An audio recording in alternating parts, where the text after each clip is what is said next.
खजाने की चाबी। हिंदी कहानी। रामेश्वर जी एक छोटे से शहर में एक सरकारी दफ्तर में क्लर्क थे। एकदम ईमानदार, कर्मठ और उसूलों के पक्के। दफ्तर के बाकी कर्मचारी घूसखोर, लालची किस्म के थे। हर काम के लिए आने वाले से रिश्वत लेते थे। रामेश्वर जी के घर में उनकी पत्नी सुधा और उनके 2 पुत्र थे, अविनाश और सौरभ। दोनों पढ़ने में बहुत तेज थे। रामेश्वर जी उन्हें पढ़ा लिखा कर अफसर बनाना चाहते थे, इसलिए दफ्तर से घर आते ही दोनों को पढ़ाने बैठ जाते थे। एक दिन रामेश्वर जी की दफ्तर से छुट्टी थी। पूरे घर ने उस दिन सफाई करने की ठान ली। बहुत दिनों से घर में सफाई नहीं हुई थी। सभी को काम बांट दिए गए। जैसे सुधा को रसोई साफ करनी थी, दोनों बेटों और रामेश्वर जी को बेडरूम और ड्राइंग रूम साफ करना था। सबसे पहले रामेश्वर जी और उनके दोनों बेटों ने ड्राइंग रूम को साफ किया। उसके बाद वे तीनों बेडरूम में पहुंच गए। सफाई करते करते रामेश्वर जी ने बड़ा सा लकड़ी का बॉक्स निकाला, उसे साफ किया। ये देखकर अविनाश ने पूछा, पापा इसमें क्या है? ये सुनकर रामेश्वर जी ने कहा, कुछ नहीं बेटे, बस ऐसे ही कुछ पुराना सामान है। तब सौरभ बोला, पापा खोलो न इसे, हमें भी दिखाओ क्या है इसमें। रामेश्वर जी ने गुस्सा होते हुए कहा, तुम्हें कहा न कि इसमें पुराना सामान है। जब तुम बड़े हो जाओगे तब तुम्हें यह मिल जाएगा, देखते रहना, अभी नहीं। अविनाश बोला, पापा क्या आपने इसमें कोई खजाना छिपा रखा है? सौरभ ने भी उसकी बात का समर्थन करते हुए कहा, हाँ पापा, मुझे लगता है आपने हमसे छिपा कर पैसा रख रखा है और हम इतनी गरीबी में जिंदगी गुजार रहे हैं। रामेश्वर जी को गुस्सा तो आ रहा था, लेकिन उन्होंने समझाते हुए कहा, नहीं बेटा, ऐसी बात नहीं है, मैंने तुमसे कुछ नहीं छुपा रखा। वैसे इसमें पैसे नहीं हैं, मेरा यकीन करो। शोर सुनकर सुधा जी रसोई से बाहर आ गईं। अरे क्या हुआ, इतना शोर क्यों मचा रखा है? तब तक दोनों बच्चे गुस्सा होकर बाहर निकल जाते हैं। सुधा जी के पूछने पर रामेश्वर जी उन्हें बक्से के बारे में बताते हैं।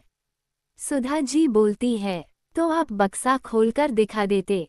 रामेश्वर जी ने समझाते हुए कहा, बच्चों को अपने पिता की बात पर भरोसा होना चाहिए। अब तो ये समझो ये बक्सा नहीं तिजोरी है, और खबरदार जो तुमने इसके बारे में उन दोनों से कोई बात की। दोनों मिलकर सफाई करते हैं। दोनों बच्चे शाम को घर वापस आते हैं। दोनों गुस्सा थे। अगले दिन से जैसे दुनिया ही बदल गई। दोनों कल तक जहां अपने माता पिता की इज्जत करते थे, वहां आज दोनों नफरत करने लगे।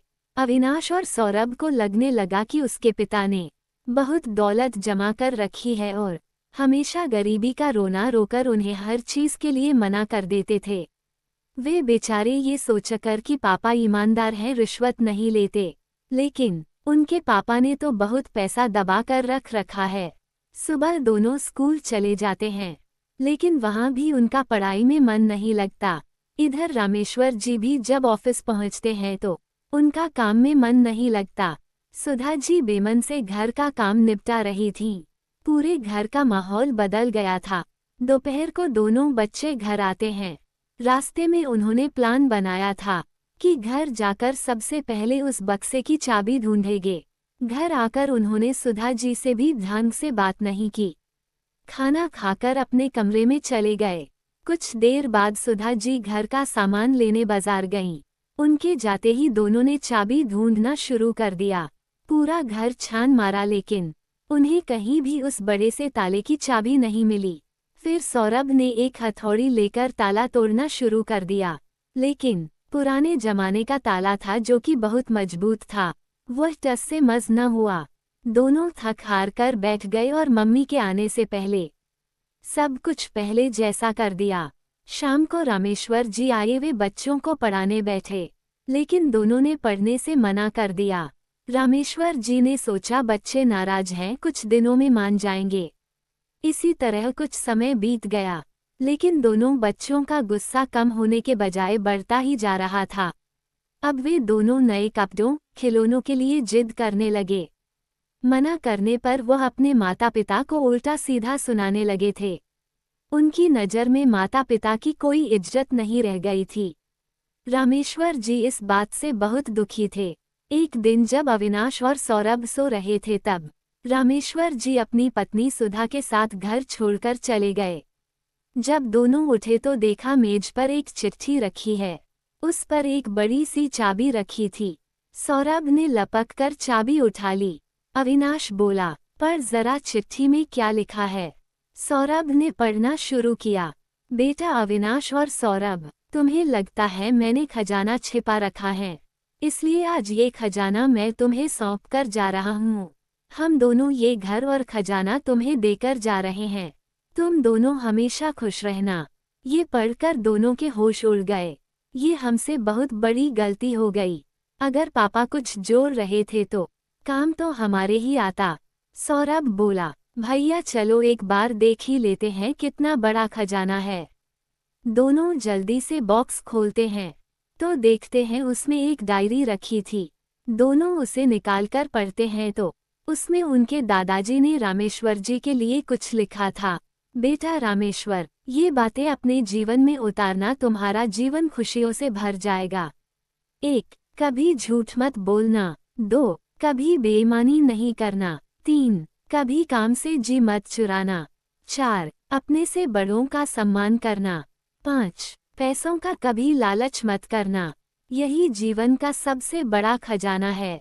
ये वो दौलत है जो कोई तुमसे कभी नहीं छीन सकता। दोनों डायरी पढ़कर रोने लगते हैं। अविनाश कहता है, हमारे पापा अपने पिता के आदर्शों पर चल रहे थे और हम उनसे उल्टे वे सच कह रहे थे, हम झूठ समझ रहे थे। वे ईमानदारी से चल रहे थे, हम उन्हें बेईमान समझ रहे थे। वे मेहनत से अपना काम करते थे, हम उन्हें रिश्वतखोर समझ रहे थे।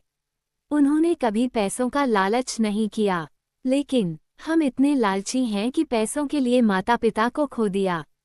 वे अपने से बड़ों का सम्मान करते थे, हमने उनका कितना अपमान किया कि वे घर छोड़कर चले गए।